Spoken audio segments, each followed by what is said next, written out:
Okay, let me say this clearly. We do not have the original manuscripts for any book of the New Testament. Not a single one. I'm talking the actual physical documents written by the original authors. Whether it's Matthew, Paul, John, or anyone else, they are all gone. So the question is does that matter? And historical method, not personal opinion, should decide if that matters. See, most people quietly assume that if the originals are gone, the text must be unreliable. That assumption feels obvious, but it's rarely tested. And the question we actually need to ask is simple. Is that assumption true? Now, here's the reality. Ancient history almost never has original manuscripts. Originals would be an exception, not the rule. If original documents were required, the vast majority of ancient history simply wouldn't be known. So historians don't ask, do we have the original? They ask, do the copies accurately represent the original?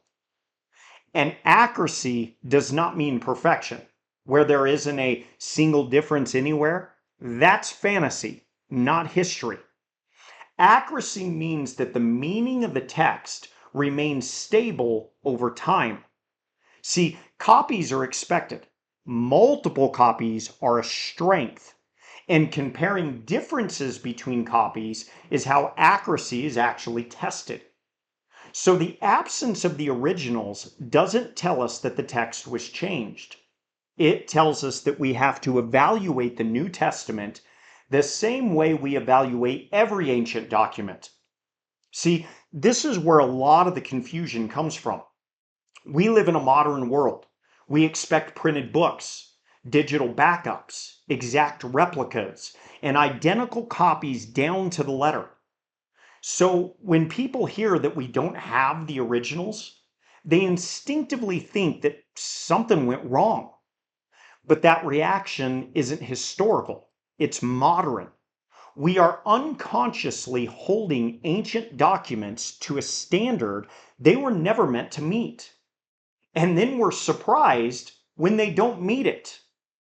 See, in the ancient world, nobody expected a single physical document to survive for centuries. That expectation just simply didn't exist. What mattered was whether the content could survive, whether the message could be carried forward accurately through copying and distribution.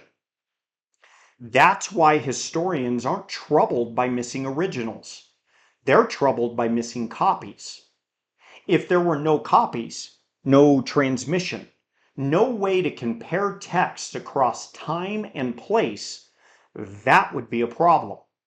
But the absence of the original itself isn't a flaw. It's normal. So when someone says, we don't have the originals, that statement by itself doesn't tell us anything about corruption. All it tells us is that we are dealing with an ancient text, just like every other ancient text we trust. And once that standard is clear, the objection loses its force. So why don't original manuscripts survive in the first place? Well, first, let's be clear about something. The original manuscript did matter. That's where the text came from. But the long-term survival of the message never depended on how long one physical document lasted. In the ancient world, preserving the message mattered more than preserving the material over time. Ancient texts were written on fragile materials, papyrus, parchment, and ink that faded. These weren't museum pieces.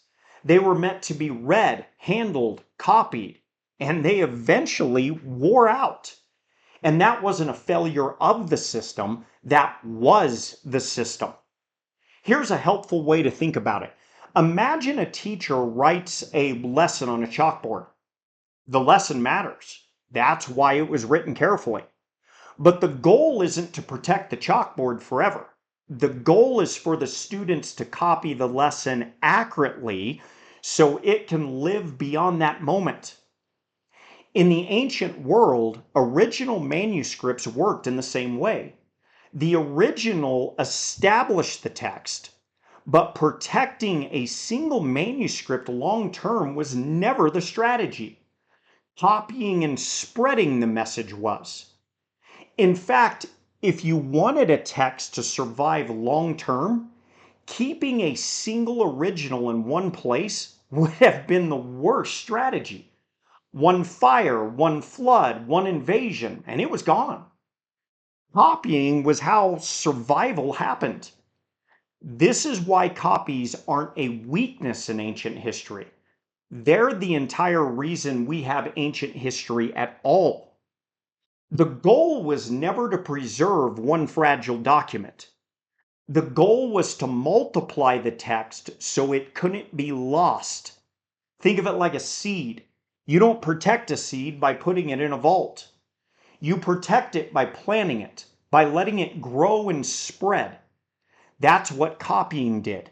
It distributed the text across time and geography. And once a text exists in multiple places, no single loss could erase it. So let's come back to the original question. If we don't have the original manuscripts of the New Testament, does that mean the text has changed? And the answer is a firm no. Not because we are lowering a standard, but because that was never the standard in the first place. Ancient history doesn't depend on the survival of the originals. It depends on whether the copies accurately represent what was originally written. That's how every ancient document is evaluated, and the New Testament is no exception. The absence of the original manuscripts doesn't undermine the New Testament. It simply tells us how it must be evaluated. Before the gates.